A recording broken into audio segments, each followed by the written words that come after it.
सरकारले लागू गर्दैन भनेर साथीहो देशभरबाट सदरमुकाम फेर्नुहोस् यो सरकारलाई यति सरकारलाई भन्न चाहन्छु म तपाईहरु यो नवीन सम्झौतामा आउनु भएन तपाईहरुले दबाब सुना गर्न थाल्नुभयो भने राष्ट्रवादी साथीहरु राष्ट्रिय झण्डामा एकमत भएर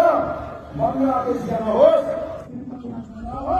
कसरी असाध्य जस्तै देश छोडेर आफ्नो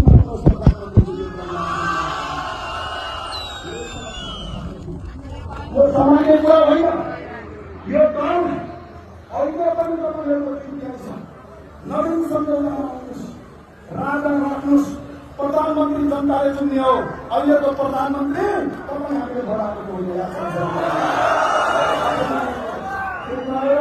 म छोड्न सके राजा हौ राजा हौ नवीन सम्झौता जाउँ त्यसरी आग्रह